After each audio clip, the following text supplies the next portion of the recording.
بسم اللہ الرحمن الرحیم۔ جو بڑی بڑی جلیل القدر ہستیاں، ان میں ایک نام ہے جناب حمزہ کا۔ میں نے بھی تذکرہ کیا تھا فضائل کے اندر بھی، مصائب بھی دو جملے آج ان کے سن لیجئے، ان کے مصائب بہت کم پڑھے جاتے ہیں، میں نے شاید کبھی پیش کی ہوں تو سن لیجئے۔ عزیزان گرامی، جناب حمزہ امام حسین علیہ السلام سے پہلے سید الشہداء، میدان احد میں ہندا نے ایک مرتبہ غلام خریدا، نام تھا اس کا وحشی، اردو میں آپ لوگ وحشی کہتے ہیں، عربی میں وحشی کہا جاتا ہے۔ وحشی یعنی بہت خونخوار درندہ صفت غلام تھا، حبشہ کا تھا اور نیزہ اندازی میں بہت ماہر تھا۔ تو اس غلام کو خریدنے کے بعد کہا کہ تم یا محمد مصطفیٰ کو مار دو یا علی مرتضیٰ کو، دونوں میں سے کسی ایک کو مار دو گے تو ہم تمہیں آزاد کر دیں گے، پیسے بھی دیں گے اور بہت کچھ کہا۔ تو اس نے کہا نہ میں رسول خدا صلی اللہ علیہ وسلم کو مار سکتا ہوں نہ علی مرتضیٰ کو۔ تو ہندا نے پوچھا کیوں؟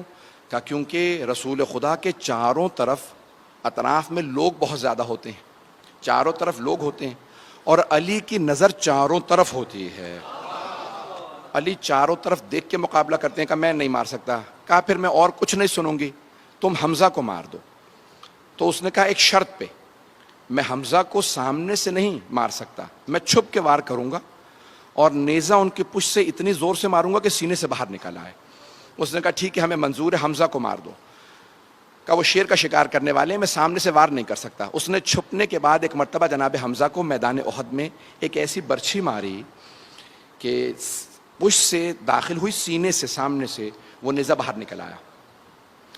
جناب حمزہ جب گر رہے تھے تو بار بار ایک ہی جملہ دہراتے تھے، یا رسول اللہ آپ تنہا رہ جائیں گے۔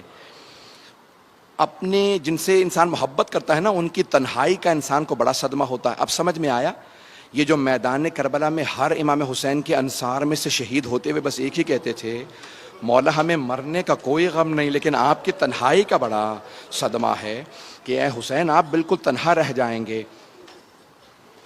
تو عزیزان گرامی، جناب حمزہ جیسے ہی زمین پہ گرے نا، اس میدان احد میں بہت زیادہ واقعات ہو چکے تھے، بہت زیادہ حملے ہو چکے تھے، پیغمبر مختلف جگہوں پہ لوگ شہید ہو رہے تھے۔ تو جناب حمزہ کچھ دور فاصلے پہ شہید ہوئے تھے۔ ہندا نے فوراً سینہ چاک کروایا، کہا کہ ان کا سینہ چاک کر کے مجھے ان کا کلیجہ نکال کے دے دو۔ تو ایک مرتبہ وحشی نے واقعاً سینہ چاک کیا اور کلیجہ نکالا۔ چھٹے امام فرماتے ہیں لیکن اللہ نے اس کلیجے کو اس لیے اتنا سخت کر دیا کہ کہیں کافرہ کے جسم کا جز نہ بن جائے۔ وہ کھانا چاہتی تھی، اس نے منہ میں رکھا، جب چبانا چاہا تو اس سے چب نہیں سکا۔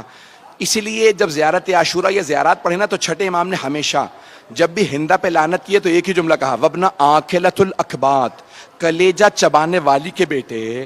کربلا میں آئے تھے کہ جنہوں نے ہمارے چچا حمزہ کا کلیجہ چبایا تھا۔